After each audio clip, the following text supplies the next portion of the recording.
Alors, bonjour à toutes et à tous. Ce matin, on va parler d'engagement des collaborateurs. Et pour ce faire, je reçois Blandine Guégan, qui est directrice du développement commercial chez Act for Skills. Bonjour Blandine. Bonjour Christophe, bonjour à tous. Donc, en effet, directrice du développement commercial, Act for Skills, c'est le cabinet de conseil et de formation. On appartient au cabinet de recrutement CCLD. Notre raison d'être, faire de chaque collaborateur un acteur engagé dans la performance. Donc, ça tombe plutôt bien avec le thème d'aujourd'hui, où on va parler engagement des collaborateurs. Je vais vous donner un chiffre, 3 clés de lecture, 5 astuces concrètes, une équation, et puis un partage d'expérience, puisqu'on recevra tout à l'heure Sarah. Alors, la première des choses, on s'est posé la question et on a mené une étude candidat au sein de CCLD, puisqu'on recrute des milliers de candidats tous les ans. Donc, on a mené une étude CCLD et Act for Skills où on a posé la question de l'engagement. Et on a eu un premier chiffre, on a eu un chiffre en novembre 2021, 70 collaborateurs, 70%, pardon, je vais y arriver, des collaborateurs se disent engagés en novembre 2021. Vous allez me dire, c'est plutôt intéressant comme chiffre et plutôt pas mal sur le marché. Si on compare à mai 2021, on était à 83%. Donc, ça veut dire qu'on a une baisse significative en quelques mois, finalement, sur une courte période. Pourtant, l'état d'esprit des collaborateurs vis-à-vis du marché est plutôt correct et est de mieux en mieux. Les candidats, en fait, perçoivent de manière plus positive le marché du travail, ses évolutions. C'est peut-être justement pour ça qu'ils sont un peu moins engagés au quotidien. Alors, vous le voyez aussi avec ce qu'on appelle la grande démission, hein. On a de plus en plus de collaborateurs qui quittent finalement nos structures, les structures, sans pour autant avoir d'autres projets derrière. Donc, on s'est aussi posé cette question-là, qui sont les causes de départ. Alors, bien sûr, avec les 2 ans qu'on vient de vivre, on a des collaborateurs qui ont tout d'abord une envie de changer de région, soit ils ont envie de retourner dans leur région d'origine, soit de quitter définitivement la région dans laquelle ils étaient parce que des conditions et un environnement de travail qui ne leur convient plus. Alors, juste pour contextualiser, Blandine, pour rappel, hein, pour les gens qui nous écoutent, hein, cette étude, elle est menée régulièrement par CCLD. Oui, La dernière étude, elle a quand même été menée auprès de 1030 candidats, donc c'est quand même un panel exactement. très représentatif. Et la prochaine étude aura lieu, juste pour information, je ne sais plus ce qu'on a défini. On va la faire d'ailleurs en partenariat avec CCLD. Elle devrait avoir lieu, elle devrait démarrer sur le mois de mars-avril. Oui, oui, on l'aura d'ici fin du premier semestre, en tout cas. Ouais. On aura les résultats fin du premier semestre, ce qui sera vraiment hyper intéressant parce que on pourra vraiment voir l'évolution entre mai 2021 et mai 2022. Ouais. Mais on le ressent déjà, hein, puisque je vous disais, on recrute plus de, enfin, des milliers de candidats tous les ans. Et cette envie de changer de région est vraiment la première des causes de départ. La deuxième cause de départ, c'est le management, c'est-à-dire que le collaborateur, il n'est plus engagé dans la structure non pas parce que les missions ne lui conviennent plus, le job ne lui convient plus, la rémunération ne lui convient plus, mais simplement parce qu'il quitte un manager ou il quitte un management dans l'entreprise. Bon, ça c'est pas tellement nouveau, mais cette cause-là, elle est, en deuxième position aujourd'hui, dans les causes de départ. Et puis la troisième cause de départ, c'est le manque de reconnaissance. Alors ça, c'est une cause de départ qui est, de plus en plus forte et qui a évolué pendant, la période qu'on vient de vivre, là, les 2 années, qu'on vient de vivre. En fait, on a eu un vrai, sujet, de management, hein, puisque la reconnaissance, elle arrive ou elle est, en tout cas, vécue, avec le manager. Et c'est une cause, qui a vraiment énormément progressé sur les 2 années, qui viennent de vivre parce que, dans certains cas, les entreprises n'ont pas bien géré la période, des 2 dernières années. Alors pour plein de raisons différentes et le candidat ou le collaborateur, met tout ça, dans, cette cause-là, en disant, «Moi, j'ai pas été reconnu, on n'a pas reconnu le boulot que j'ai fait, l'engagement que j'ai eu, j'ai jamais été absent, j'ai continué à bosser», voilà et tout ça fait qu'aujourd'hui, il quitte, l'entreprise. On a donc ces 3 principales causes de départ. Ce qui est intéressant aussi, c'est de savoir si, dans, nos entreprises, quand un collaborateur nous quitte, on lui pose la question de savoir pourquoi il nous quitte. Alors vous allez me dire, certaines fois on pose la question et il nous donne pas tout à fait la vraie raison. C'est quand même intéressant de poser la question et d'essayer de comprendre ce qu'il y a derrière, les causes qu'il peut donner.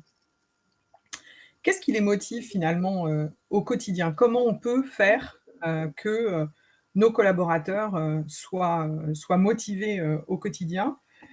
Eh bien, le cadre de travail, est important. Le cadre de travail, ça veut dire quoi? Ça veut dire, peut-être, le télétravail. Aujourd'hui, on a, beaucoup de collaborateurs ou de candidats qui posent la question dans un process de recrutement ou quand ils sont en place, de savoir s'il y a un accord de télétravail, s'il y a des jours de télétravail qui sont autorisés. Donc ce cadre-là est important. Là, le cadre de travail, il a été, il a complètement évolué, il a complètement changé sur les 2 dernières années. Il faut vraiment accepter que le cadre, soit en fonction de ce dont a envie le collaborateur, au quotidien. Il y a une Alors, autre, juste pour compléter par rapport au retour que nous, on peut avoir, effectivement, la question du télétravail, pour toutes les fonctions qui peuvent le permettre, dans le cas du recrutement, c'est la première question qui vient sur la table de la c'est ça. part des candidats.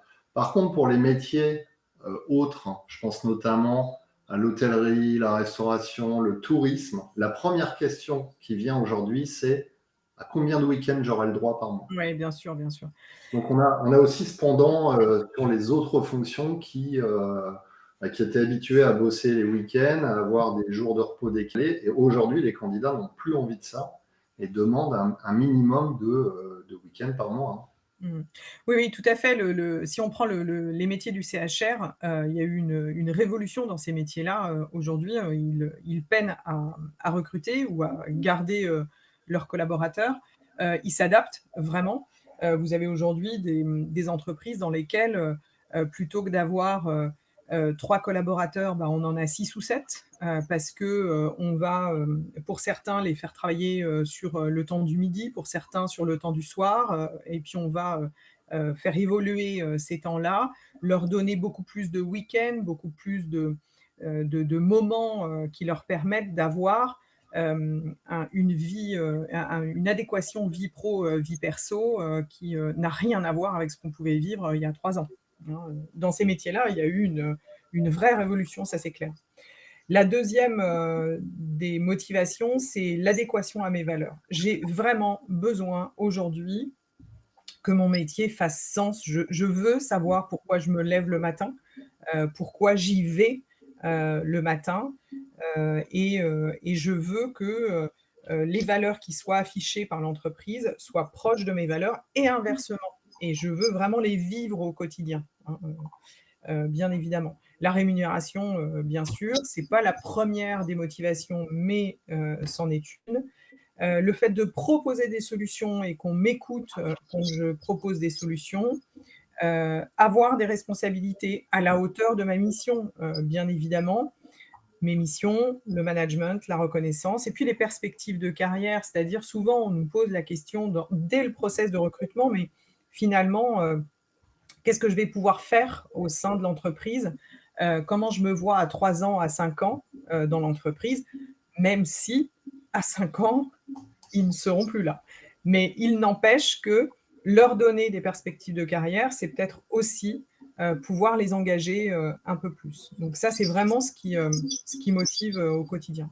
Et puis sur le long terme, l'équilibre vie pro, vie perso, c'est indéniable, mais ça rejoint en fait ce qu'on vient de se dire, hein. Ça rejoint, le fait que, vous ayez des collaborateurs qui, quittent, l'entreprise pour rejoindre, une région, particulière. Vous avez des collaborateurs qui vous posent la question, du télétravail, qui vous posent la question, des relations humaines, finalement, voilà, parce que l'équilibre vie pro, vie perso, c'est important et ça ne veut pas dire que le collaborateur va moins travailler ou veut moins travailler. Ça ne veut absolument pas dire ça, hein. Il va être, extrêmement engagé si cet équilibre vie pro, vie perso, est là, s'il le vit, dans l'entreprise. Il lui convient en fait. Oui, c'est exactement ça. Si ça lui permet en fait, d'avoir une vie perso, aussi cohérente que sa vie pro et inversement. Le développement des compétences, c'est, aussi, important dans l'engagement des collaborateurs. Aujourd'hui, on rencontre des entreprises, de temps en temps et je pense à un client à qui j'ai posé la question la semaine dernière. Je lui dis: «Mais finalement, vos commerciaux, ils ont été formés, à quoi dernièrement?» Et il me répond: «Mes commerciaux, depuis 15 ans, n'ont pas été formés». Bah, là, c'est un vrai sujet, l'engagement sur le long terme. Si je veux continuer à engager mes collaborateurs, si je veux, que mes collaborateurs soient, bien dans l'entreprise, comprennent ce que, je leur demande, au quotidien et ce que le marché leur demande, il est indéniable que le développement des compétences, doit être là. Alors vous allez me dire, le collaborateur peut aussi, être acteur de son développement, personnel et de son développement de compétences. Oui, bien sûr, mais pas que.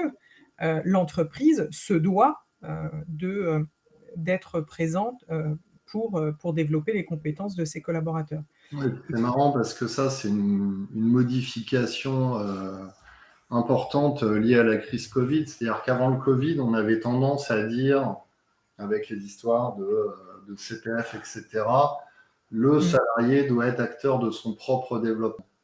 Mais en c'est fait, pas ce qui était une aberration, parce que finalement, c'est l'entreprise qui a la vision des métiers de demain, c'est pas le salarié. Donc, quelque part, ça reste quand même le rôle de l'entreprise de développer une employabilité dans la durée de ses collaborateurs.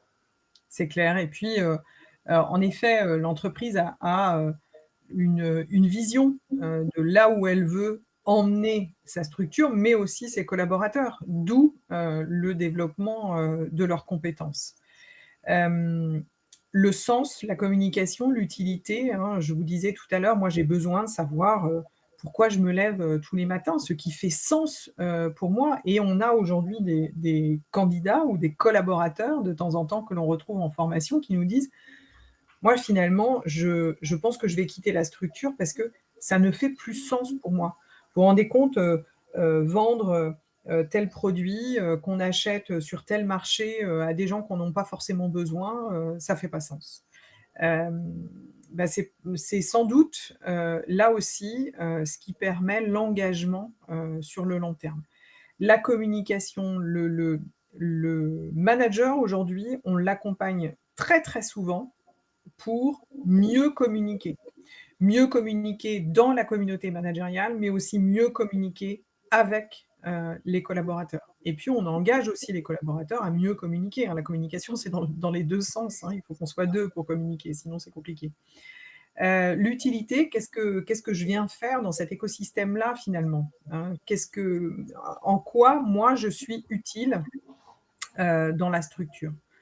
La transparence, alors je dis pas qu'on a, le devoir de tout dire, à son collaborateur, mais en tout cas, on doit être transparent sur, le marché, sur la vision, que l'on a, sur là où on veut, les emmener, avec quels moyens, on leur demande, de travailler également. La reconnaissance, indéniable et puis l'action, que l'on va mettre en place pour pouvoir mener, ces projets à court, moyen, et long terme. Notre vision, chez Act for Skills, c'est que, le socle de l'engagement, il passe par le plaisir.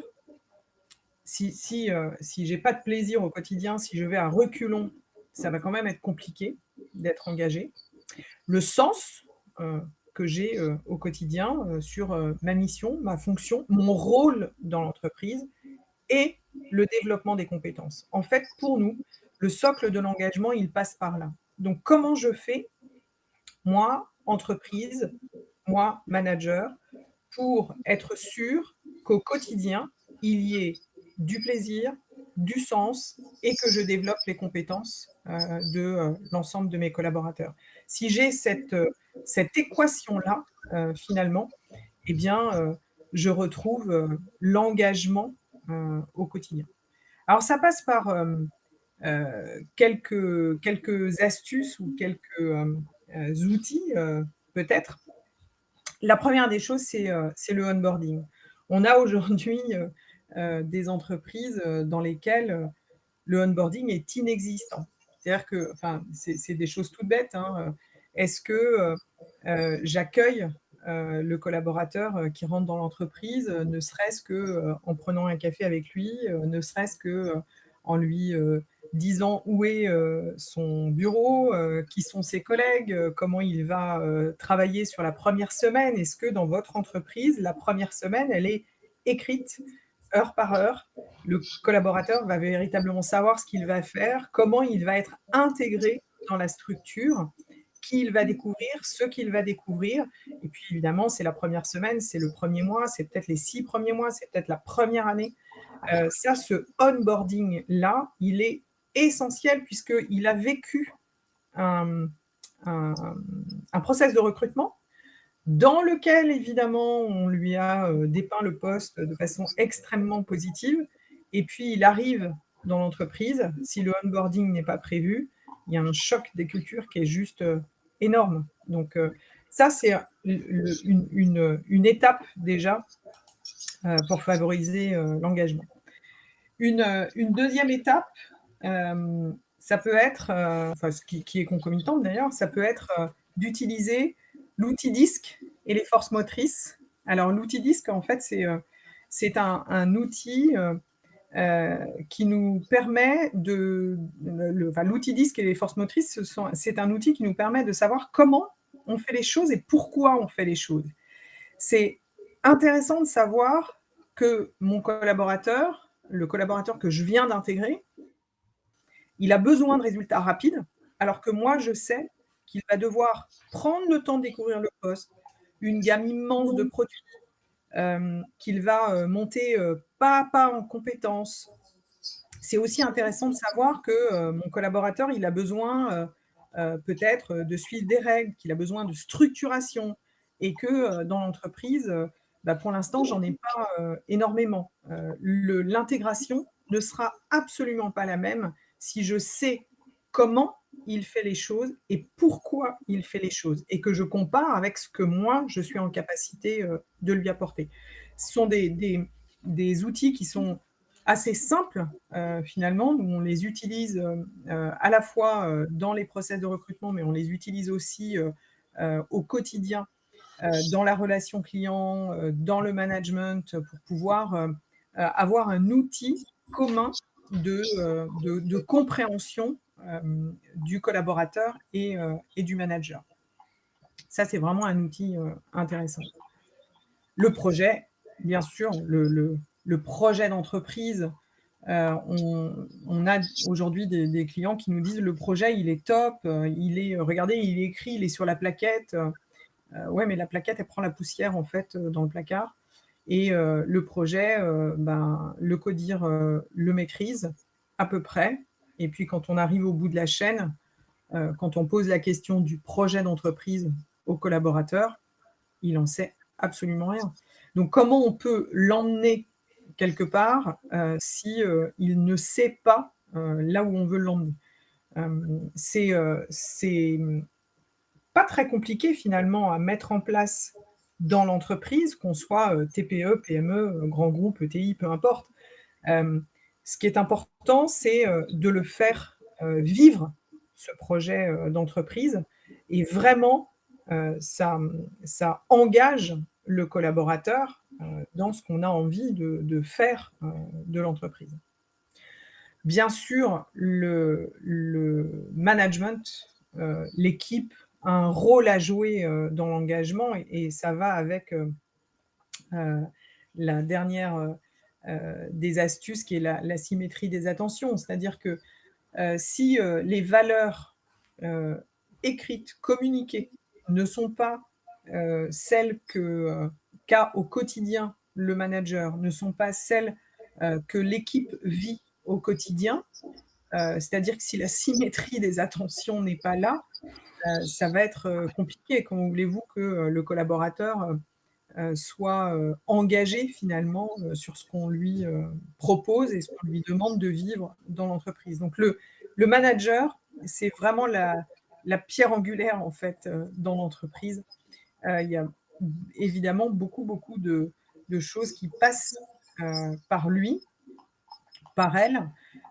C'est aussi, de favoriser, cet engagement au sein de l'équipe, hein, le collaborateur, il n'est pas seul souvent, dans l'entreprise. Il fait partie d'une équipe, il fait partie, peut-être, d'une équipe qui est pas énormissime, mais en tout cas, il fait partie d'une équipe et le manager a un vrai rôle à jouer dans, cette coopération, cette collaboration, cette co-construction, de l'engagement.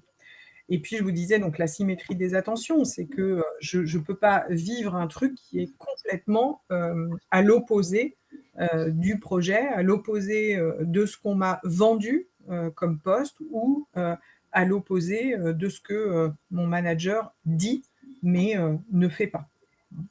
Donc ça, c'est aussi, bien sûr, important au quotidien, pour l'ensemble des collaborateurs.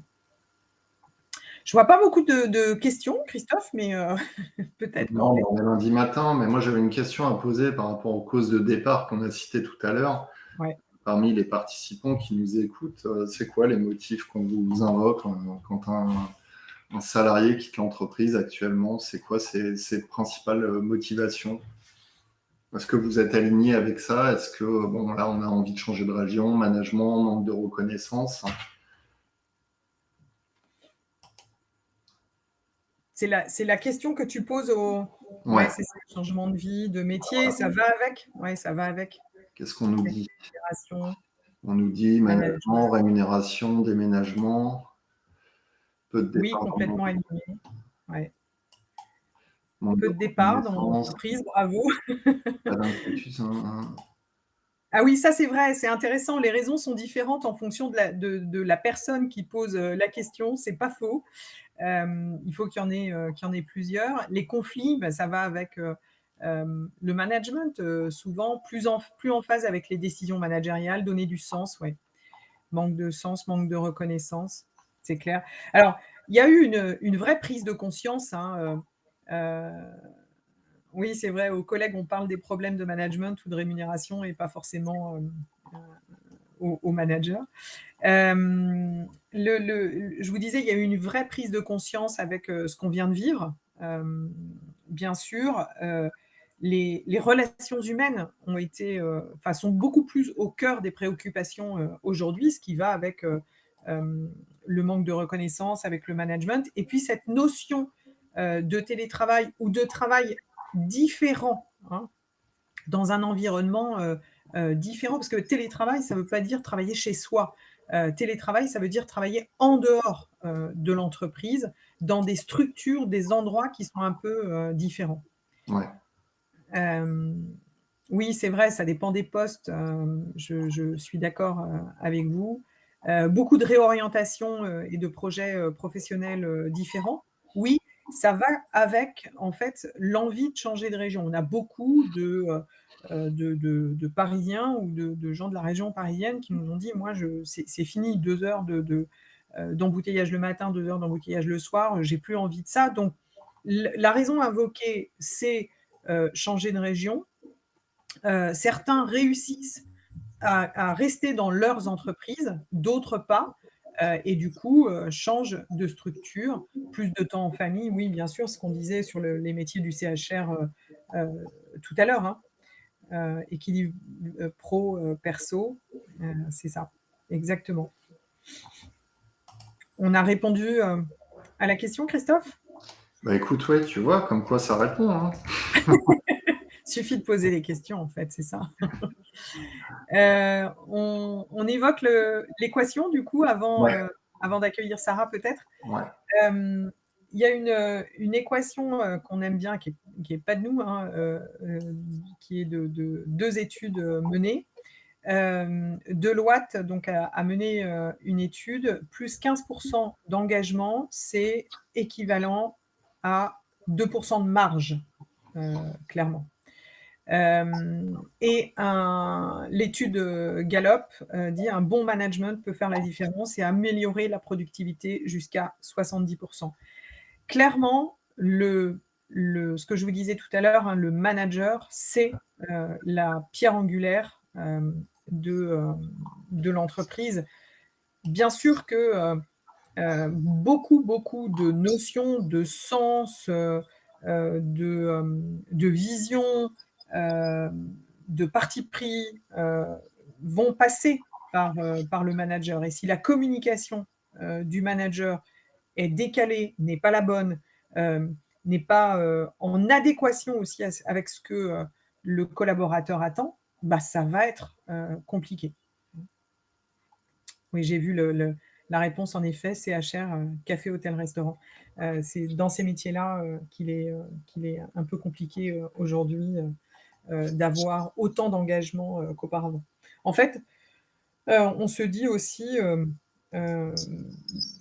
peut-être qu'avant, on ne se posait pas de questions, ou on ne posait pas de questions, hein. Aujourd'hui, on s'en pose beaucoup plus, bah, parce qu'on a eu un temps un peu off, finalement, un peu décalé, un peu différent, surtout avec le premier confinement. Et du coup, toutes ces questions-là sont venues à nous un peu naturellement. Mais elles font tellement sens que on se dit: «On ne va pas retourner hem, à ce qu'on a vécu auparavant». Même si voilà, les collaborateurs perçoivent véritablement le marché du travail de façon positive, ces évolutions aussi. Mais c'est peut-être pour ça, finalement, qu'ils n'hésitent pas à quitter les structures dans lesquelles ils sont, parce qu'ils savent que le marché du travail est là. Il n'y a jamais eu autant d'offres qu'aujourd'hui sur le marché, hein. Et on a tous les jours des clients qui nous disent: «On a un mal fou à garder nos collaborateurs, mais aussi à recruter de nouveaux collaborateurs». Ben oui, en fait, le candidat ou le collaborateur, il a le choix aujourd'hui. Donc c'est lui qui décide. C'est lui qui a «le pouvoir» entre guillemets. Voilà, on va accueillir, du coup, dans quelques minutes, Sarah. C'est ça, Normalement. Exactement. Oui. Christophe Chauvien nous dit: «Il manque 100 000 commerciaux études DCF janvier 2022».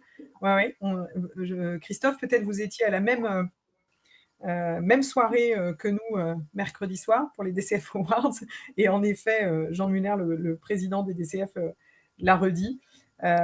Il en manquerait même 150 000 plutôt que 100 000 parce que vous avez un marché caché également. Vous savez, nous, on a des clients qui nous disent de temps en temps, si vous nous trouvez un commercial super, si vous en trouvez deux, eh ben, on embauchera les deux. Oui, alors oui, Xavier, c'est vrai, il y a évidemment un bémol peut-être en fonction des régions. Il y a des régions sur lesquelles c'est plus compliqué de changer de poste. Du coup, l'engagement, il est peut-être là. Bon, en tout cas, le turnover est moins important, on va dire. En fonction des postes, il y a quand même énormément de métiers dans lesquels vous pouvez changer de structure sans aucun problème. Si vous reprenez le monde du BTP, l'industrie, l'IT, tous ces métiers-là fonctionnent. Bonjour Sarah. Vous nous entendez, Sarah?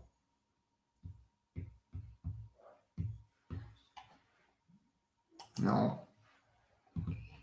Alors, je vous entends pas.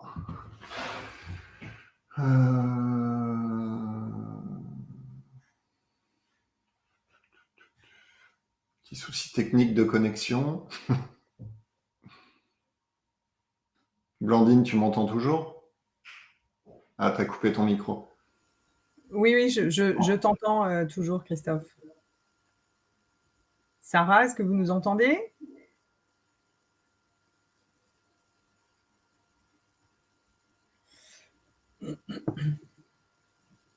Donc, Sarah Berchou, c'est la responsable RH du groupe Marieton, un groupe qu'on a accompagné qu'on accompagne depuis 2020 sur ces questions de montée en compétences, de développement des compétences notamment, très liées à l'engagement, hein, puisque le groupe Marieton, c'est un groupe qui évolue dans le tourisme, donc, structure très affectée, bien sûr, par ce qu'on vient de vivre, par les 2 années qu'on vient de vivre. Et encore aujourd'hui, hein, on n'est pas tous remontés dans des avions, des trains ou des cars pour aller voyager.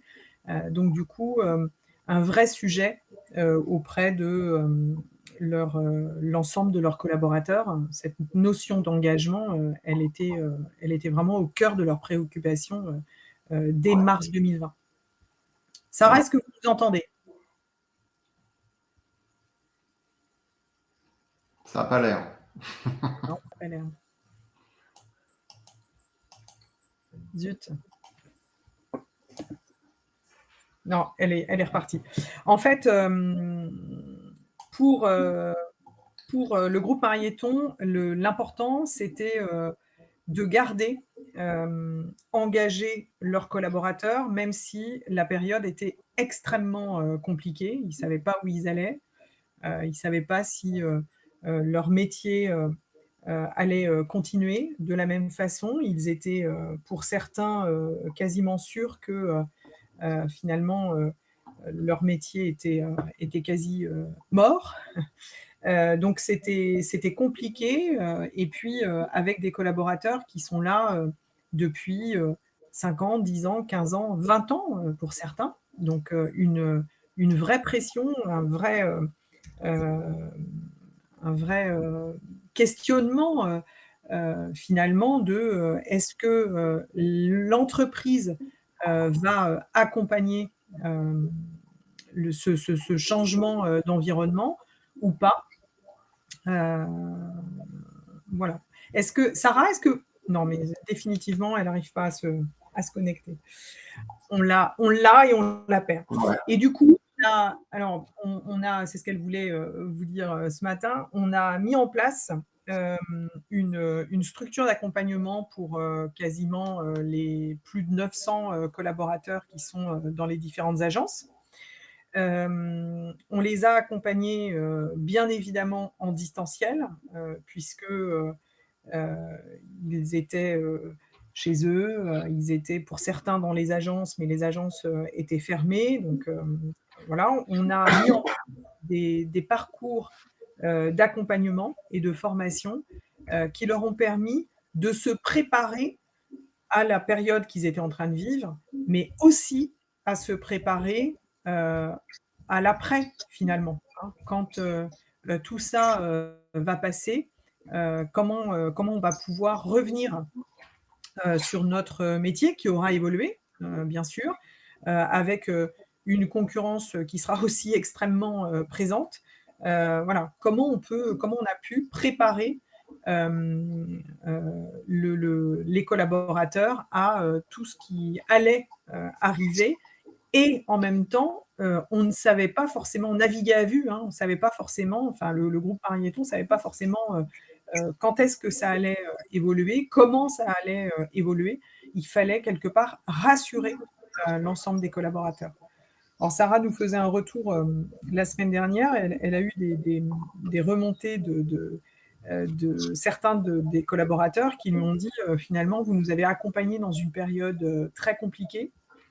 Vous avez, su, garder le lien, avec nous, et puis, on a profité de ce moment-là, pour, nous former, pour être, opérationnels finalement, dès, la réouverture, de nos agences». Je crois qu'ils ont réouvert, les agences, en janvier, de cette année simplement, hein, réouvert, heu, complètement, hein, et jusque-là, les agences étaient ouvertes sur des créneaux, heu, dans la journée ou dans la semaine.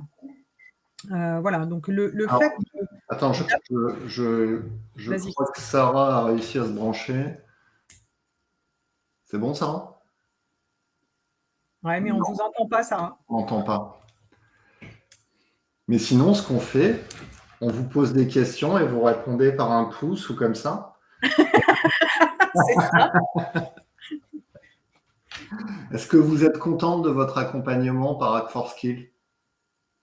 Voilà. Merci, Sarah.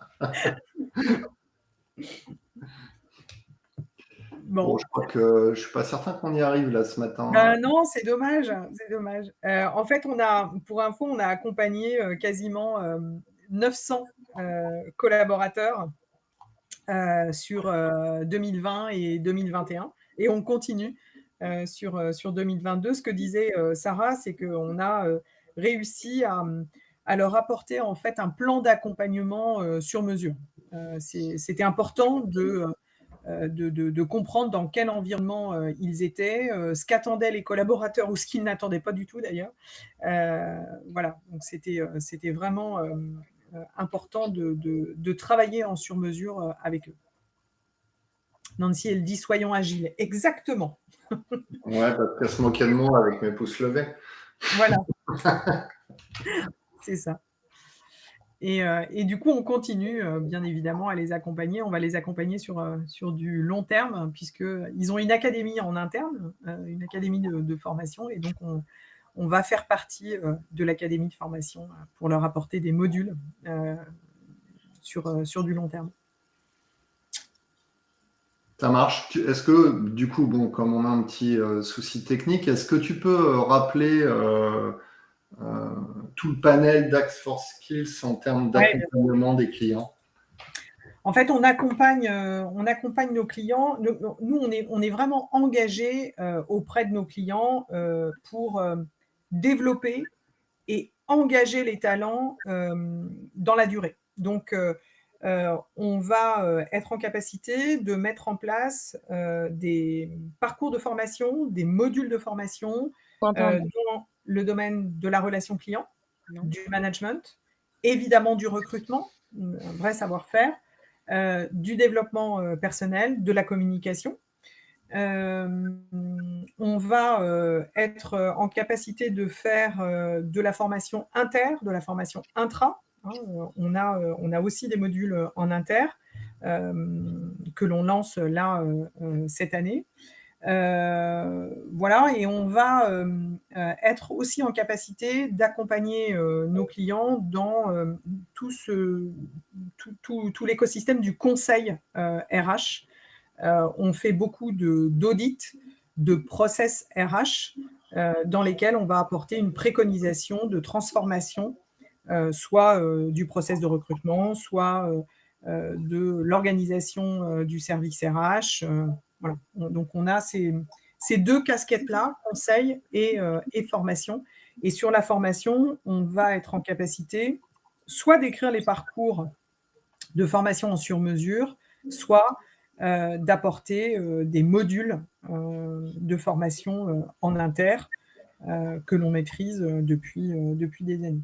On utilise beaucoup l'outil DISC et Force Motrice parce que c'est un outil qui est hyper ludique, très facile à mettre en place. Il est facilement assimilable et surtout, on va en avoir une application concrète très rapide.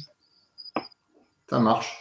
Bon, je peux vous garantir que de toute façon, Sarah a été ultra satisfaite de l'accompagnement qu'elle a eu, puisque j'ai préparé le webinaire avec elle la semaine dernière. Voilà. C'est ça, exactement. Et ce qu'on va faire, hein, puisque Sarah n'a pas pu s'exprimer ce matin, et que on touche quand même bientôt à la fin de ce webinaire, j'essaierai de l'appeler tout à l'heure et puis dans le cadre du replay, on fera une rapide interview qui viendra compléter le replay là sur MyRHline. Alors, il y a une question de Nancy qui demande si vous avez des programmes internationaux. Alors, on intervient de temps en temps en anglais, mais on n'a pas de programme à proprement dit internationaux. Parce que tu fais beaucoup de sur-mesure. Oui, on fait quasiment, on va dire, plus de 80% des parcours de formation sont des parcours sur mesure. Oui, parce que quand on parle management, par exemple, ou posture managériale, la posture managériale d'une entreprise dans le secteur bancaire n'est pas la posture managériale dans le retail. Donc, même si on parle management, et avec des managers de proximité, la posture, l'environnement fait qu'il va falloir qu'on ait le langage de chaque entreprise. Donc en fait, programme national ou international, je dirais peu importe. Tu fais une analyse du contexte et des... Oui, bien sûr. Mais après, si on parle de programmes internationaux en prenant en compte une entreprise présente sur l'ensemble de la planète avec des choses un peu différentes versus pays où ils sont, on n'intervient pas beaucoup sur ce type de demande. Ça marche. Alors, si vous avez d'autres questions, n'hésitez pas, il reste 2 minutes. Amandine nous dit que cet outil est très bien, l'outil DISC, oui, tout à fait. Très facile à mettre en place, en tout cas.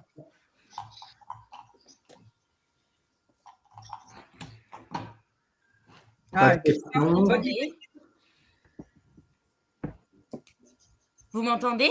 Ah, ça y est, Sarah, on vous entend. Mon Dieu! Bonjour, Sarah. Alors, Sarah, il nous reste 2 minutes. C'est ça, pour que vous disiez tout. On va avoir du mal à étendre le temps. Parce que Allez, je vais faire très, très vite. Allez-y. Bon, je suis désolée pour ce contretemps. Alors, effectivement, le but aussi d'intervenir, on